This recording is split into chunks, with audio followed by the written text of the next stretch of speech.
You know what? I want to relive the last month of my life. Okay, I should be back. It should be there. Okay, maybe I can get some of you guys to join me here. Hang on.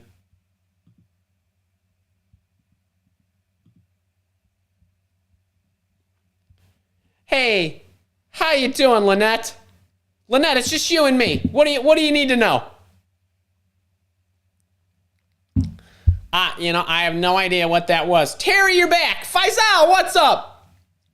I gotta tell you. All right, listen. So while we're waiting for people to come on over, I think we're just, my wife and I, like, the last month are cursed. I don't really think that. All right, wait. So you guys got Lynette, you got the floor. Terry, you got the floor. Faisal, you got the floor. My dog is walking around with a cone on his head. You found me again, New Life Curator. Hey, how you doing? Okay, hey, I'm so sorry about that, folks. I have no idea what that was. Everything looked green and good on my end, and my internet is fine. I don't know what's up with that. Michelle, great to see you. Heidi, Bavesh, what's up? All right, so wait, I don't, Kara or Stacy, I don't know if you have any questions from the other chat that you want to feed me. I always feel terrible. Stacy Reed, how are you? I always feel terrible when stuff like this happens because I know you guys put your questions in, and I want to make sure that we're, okay, here we go. Kara is getting some, hey folks, great to have you if you're here with me. It's like, Solitaire, they're feeding me some questions from the old chat. I started a new role in July and I'm kicking butt already. Yeah, baby. Do you think it's too soon to seek a promotion based on performance goals by 2023 already? So here's what I would say. When I get into a new role, now this is July, right? Let's just say it's the beginning of July. All of July, all of August, you haven't even been there 90 days. So I like to have, let me say it this way. If I'm in a dating relationship, I want to see somebody through 4 seasons, so to speak, ups, downs, different types of projects, different types of issues, and all that. Like, I want enough supporting evidence that this is awesome, this is solid. Now, you're kicking butt. If you came to me and said, I want to talk about a promotion, and you hadn't, now you got to realize, if I gave you all of July and all of August and the 3 weeks that we're into September, that's not a lot of work days. 20, 22, 20, 22, right? 40. You're like 50 work days in. And so I think it's a bit soon. And again, when I make my pitch or promotion for a raise, for whatever, I want my stock to be highest. And as a matter of fact, wouldn't you know it, podcast today was about, I think that went out today, was about getting a pay raise. So check that out. We had a YouTube video on the same subject on Tuesday. But I would look at that because I would want to make sure that I'm making the best argument. I think it's a little soon. That's me. Beth, what are your best tips for boomeranging back to an old company? So here's what couple things, because there's different ways you would go back to an old company. There's the old company you left a year ago or 2 years ago, and you left for another job, and then you could go back and say, I've learned a ton. I've really considered what I'm doing. I really miss you. I didn't realize how great I had it there, or it took me a little time to figure that out. I'd love to reconnect if there's a possibility I could get back. There's one of those kind of things. There's, hey, everything was going great, but my company had a riff. We were losing funding and so on. I wanted to open it, right? Like, I want to open it up. I really loved working with you. I'd love to revisit and so on. Then there's going back to a company that you left many years ago, And the thing about going back to a company you left a lot of years ago is, for whatever reason, when you have a relationship with someone, if you're going back to the company and you actually have people there that you used to work with, they're going to freeze you in time as if you never did anything for the 5 years you've been gone. Oh, you're a great business analyst. Oh, you're a great project manager. Yeah, 5 years ago. Right, I'm that much better now. So you want to, the reason I mention all this is you want to highlight, hey, since I've left, I've done a lot of great things around, boom, boom, boom, right? So this is a different kind of reconnection. This isn't a like cold cover letter, right? This is a, hey, and I've been working on projects that do this, that, and the other thing, or I built skills that do this, that, and the other thing. Now, if it's me, I call them. I don't even send them an email. Hey, I'm reaching out, because that to me is more effective. So there was one time I considered, so this case study I just talked to you about, my job search case study, I called people back at not my most recent company because I left there for a reason, but the former company that I had been at 6-7 years prior. And I called them, and when they said, well, you'd have to come back in at this level, I said, I'm just not going to do that. So I'm not coming back, right? I'm on to greener pastures then. It was a quick check-in, but I would rather do that. And Beth is clarifying, it's been 5 years and there's been some turnover. I'm interviewing with a new department. Okay, in that case, you talk about how much you loved it there and you left for this golden opportunity and you were moving states and all that other stuff. And then you go. That's all good. Lee Dollar, how you been? I glanced at that email you sent me a while back, and I thought of you earlier today.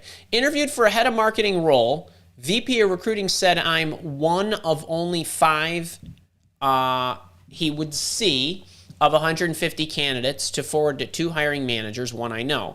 Recruiter went silent. Should I reach out to the hiring manager? Okay, so wait, a couple things here.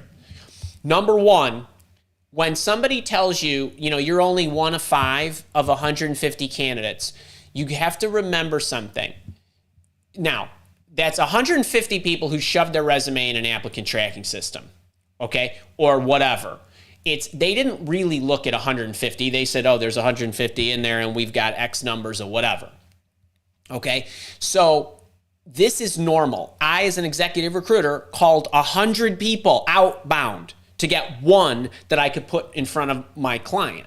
Okay, and it's similar for a corporate recruiter who gets loads and loads of people that they're going to look at only a couple. Okay, so you're one of 5. That's a lot. Okay, it's 5 candidates. That's a lot. 3's a good number. 5's a lot. Okay, so if the recruiter went silent, one of a number of things happened, and I would also recommend that you watch if it's a corporate recruiter, watch the video or I released a podcast the other day or last week on corporate recruiters. There's also a video about corporate recruiters on my YouTube channel about working with them, and I give you all the whys and wherefores of why they go silent. So one of a couple things happened. They moved you to the VP who looked at your resume and said, Lee's not for me. There's the recruiter had 3 or so in motion, and the VP said, or whoever it was, head of marketing said, or whoever it was, or VP said to whoever the hiring official is, I have enough in the pipeline. Let's see how it works with these 3. Or something like that, or maybe they hired somebody. So I'd reach back to the recruiter, right? The VP of recruiting. I think you said just who you were interacting with. Say, hey, I was really interested. I know we had a great connection, or I don't know if it was an email or if it was on the phone or whatever. I appreciate if you've found somebody. I'd just love to know, what the situation is and whether I'm still somebody you'd consider a viable candidate, whether for this or another role. Or something like that. Now, because you said you interviewed for the role, it's very, very bad form on their part. So for anybody else who's got with the recruiter and the recruiter didn't get back, if you've interviewed for the role, they certainly owe you, especially at your level, they owe you a response. They owe you some kind. So I would call and leave a voicemail.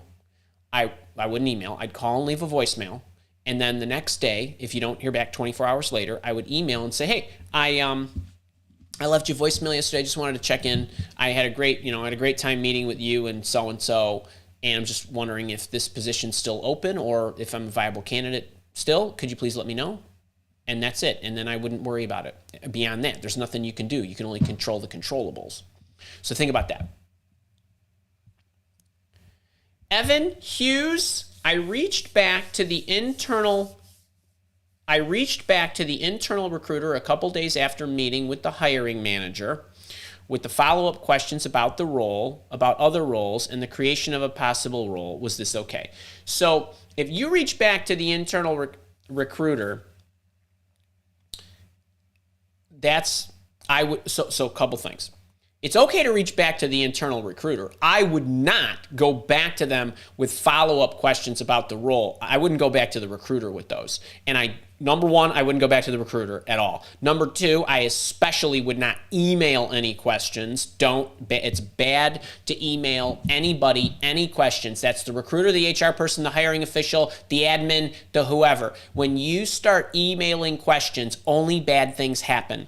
And the reason bad things happen and no good can come of that is because number one, you're giving them an extra to do. They now need to respond via email to your questions. Number two, they cannot hear you, meaning, in Albert Mehrabian's rule of personal conducts, the percentages of when you communicate, only 7% of communication is in the words you use, 38% is in the intonation, and 55% is body language. And you cannot get any intonation, and you certainly can't have any body language, if you're emailing stuff. And they don't know why you're asking what you're asking. And what happens when somebody is reading your email, number one, you don't know what kind of mood they're in. It isn't how jovial you were when you wrote the questions. It's how I'm feeling right now. Could you imagine this morning as I'm cleaning up blood all over my bedroom, like what kind of mood I'm in if I'm then going to the email and starting to read, right? You have no control over this stuff. That's A. B is I'm going to interpret why you're asking me this based on why I would want to know that question, right? And that may not be the same thing, right? So I'm projecting why I would want to know that onto you, and that may not be the case. So just so many bad things can happen by you email. Never, I'm literally using the word never email your questions, even if they invite you to do so. You say, I would like to add more time to the recruitment process so I can discuss these with you. And if you don't want to take up so much time, then split the questions across whoever the right person is to ask. So that's how I would do that. Aline, I got a verbal offer, yay! And the hiring manager wants to meet to discuss the details. So far, so great. To which I agreed. So far, so great.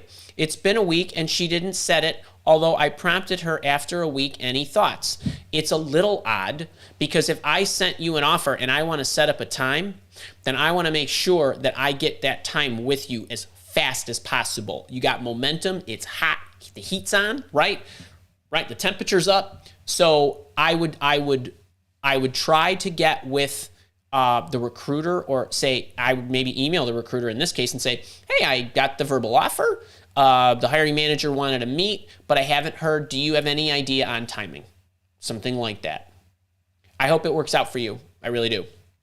Michael Tierney, Andy, advice on coming from leading a team of 3 in an org and team I grew up with, comfort and familiarity to potentially new role, fresh org with teams of 6 and 7 and plans to double in 2 years.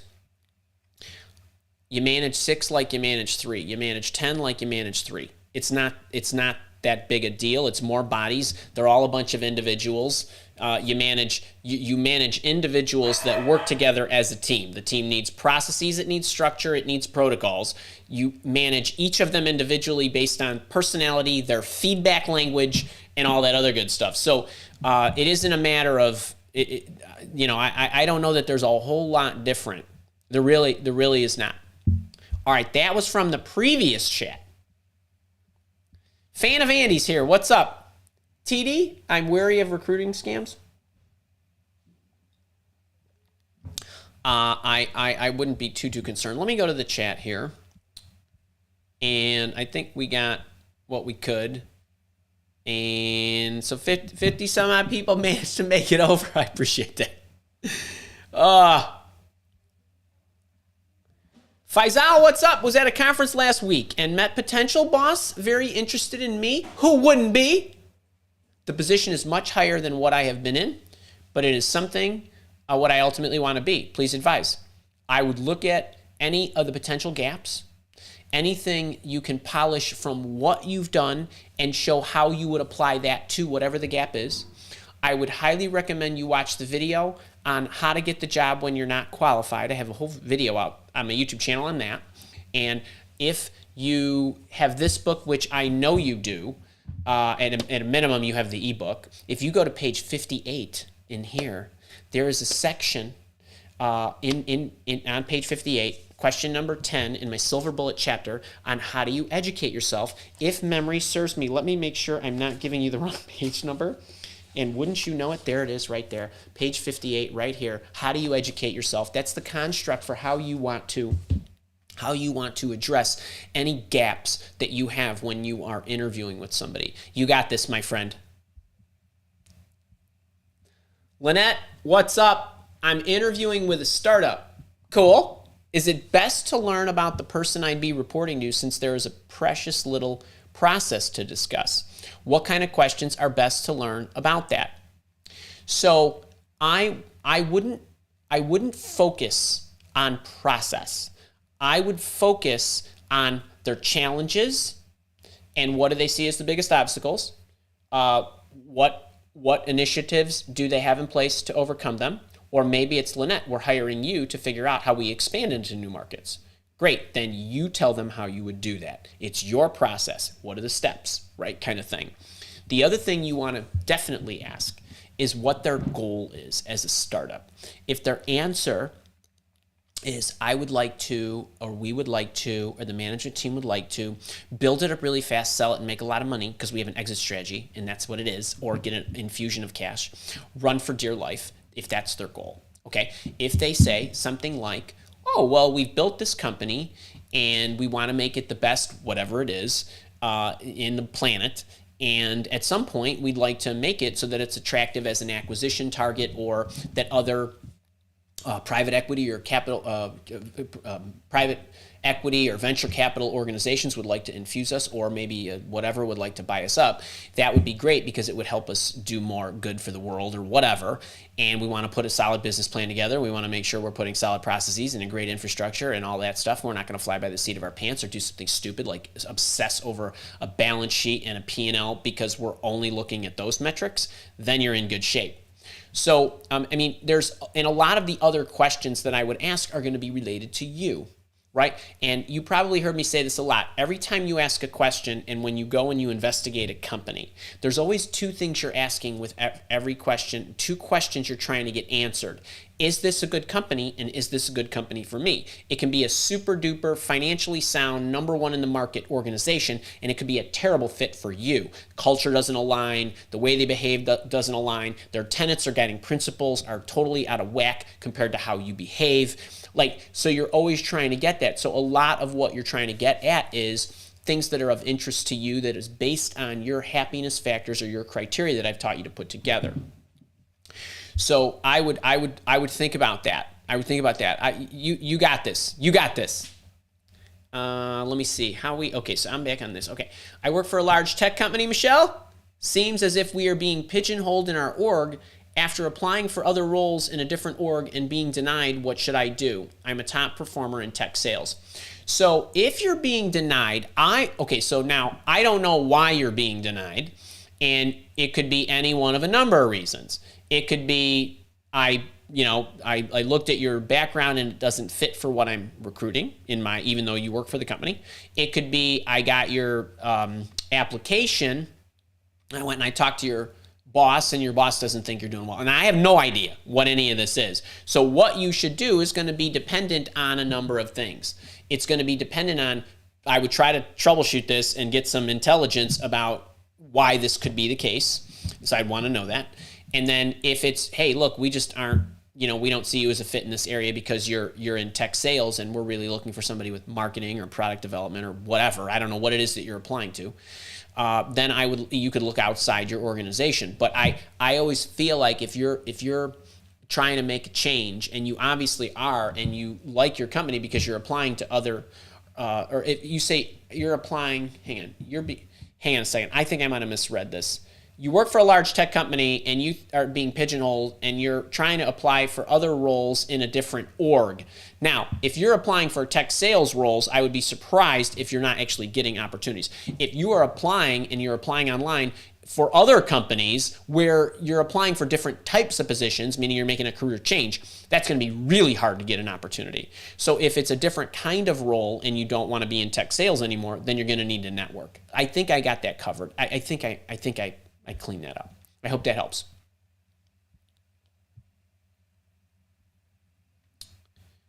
All right. Evan Hughes, after I met with the hiring manager, I contacted the internal recruiter with follow-up questions. Okay, this was, I got that one. Lee Dollar, you're welcome. Solitaire, you're welcome. Send a recruiter an email with a question. Amazing response set. Do not ask questions via email. That's a never, never, never. If you want to ask logistical questions, what time is the Zoom meeting, or when do I show up and where do I go on my first day and things like that, that's okay.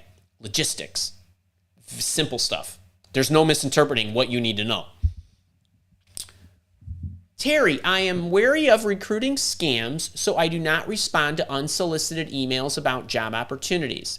Is this a good practice? No. Could I be missing out on legitimate opportunities? Yes. Final answer. Trust your coach here. Terry, you know how much I love you. I would respond 100% of the time to executive recruiters and even if staffing firms reach out to you. And what you want to do is say, sure, I'd be happy to talk. It's worth the 5 minutes. It's worth the 25 minutes. Get on the phone. If you're a database architect and they're reaching out to you about a sysadmin position, who cares? Get on the phone with them. Why? You can tell them who you are, what you're about, and maybe they have other positions. Maybe it was a researcher who used that recruiter's email account or LinkedIn account to reach out to you and didn't really have the eye, but you responded, so the recruiter wanted to take your call or set something up. Or that recruiter works with other recruiters in their organization for other positions. You never know. And it's a golden opportunity for you to do some networking and give them names of people that might fit their roles. It's okay to give names of people. It isn't about people I know that fit exactly what you're looking for. And it isn't, I only want to give you names of people who are looking. You don't know if they're looking and you don't care. All you're doing is networking. My friend Andy, he runs a recruitment firm. You should call him. He knows a lot of recruiters. Fine. That's what you need to do. They'll never forget you. They will always remember you. They will respond to you when you call them. All right, I'm zipping on it down.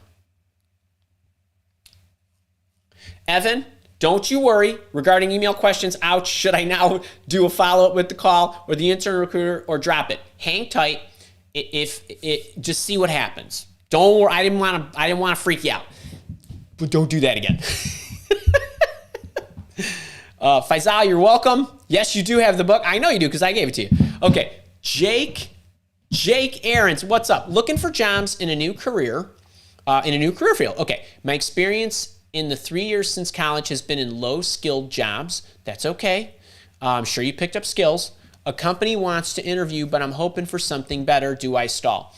Now, here's my mindset.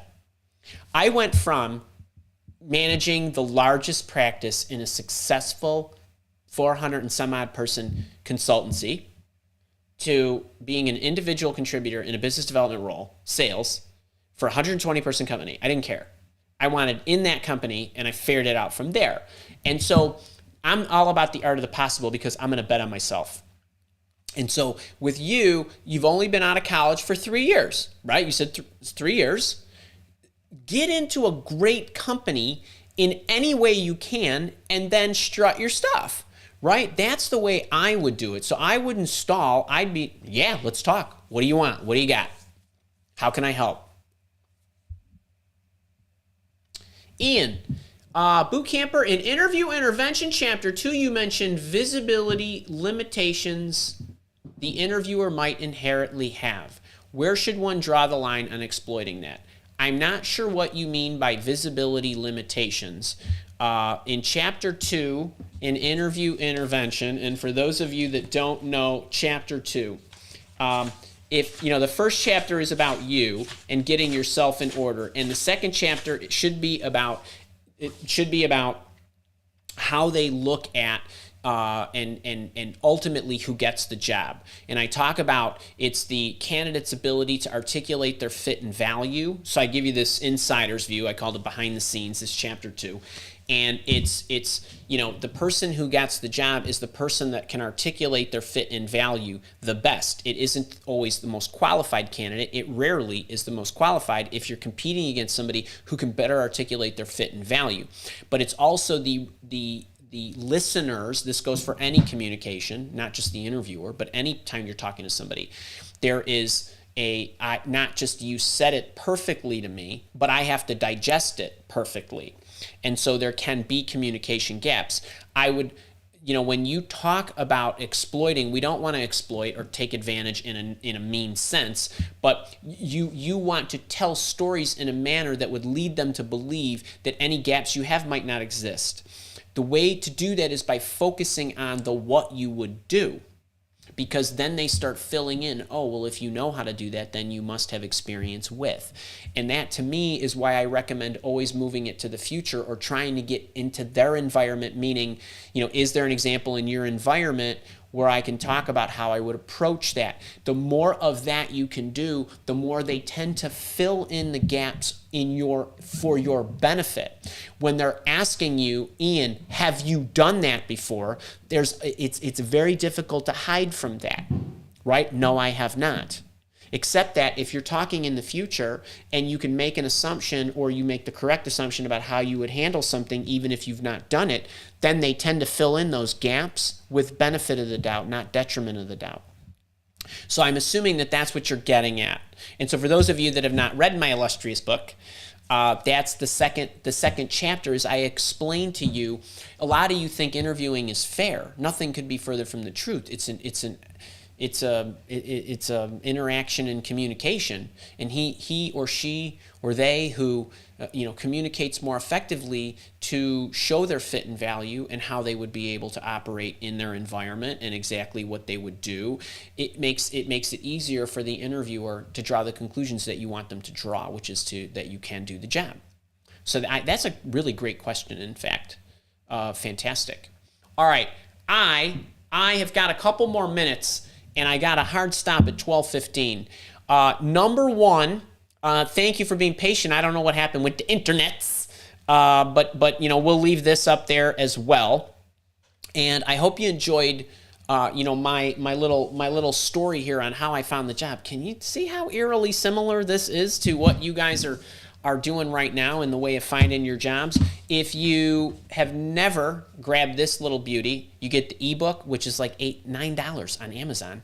For $7, I will give you this $29 book, the $9 ebook, a audio book, which is priceless because you can't get that anywhere but from me, and then I give you my $27 ebook on how to interview the employer, 75 great questions to ask before you take any job. All that's thrown in this little book package, which is going to be going for a little while longer. I know I keep telling you I'm going to be changing it, and I am going to be changing it. Hey, one other piece of news that I'm totally jazzed about, that you are the only 65 people or 66 people who are going to hear this. I just checked off a goal of mine, which was to get my book proposal out for book number 4 to the acquisitions editor that I'm working with at a major publisher. So that went out the door this morning. So I'll let you know how that turns out. And then I got to write the book, and you'll get it in 2024. We're shooting for Father's Day 2024. That's right. Uh-oh. Hey, here's Harley. Come here, buddy. Wait. Everybody wants to say hi to you. Come here. Okay, seriously, can you look at that? Can everybody give my poor Harley, can you say hi, buddy? Say hi. Look at, can you give a like for Harley if you didn't give a like yet? I mean, come on. Hey, buddy, can you show everybody that you were bleeding like crazy? Look at this thing. We had to, my wife and I bandaged it. Literally, he was running around the bedroom and in the bed, and there's blood everywhere. Can we just give my poor Harley? I know, buddy. Okay, go ahead. I'll let you go. Give my poor Harley a little kudos there for being such a trooper.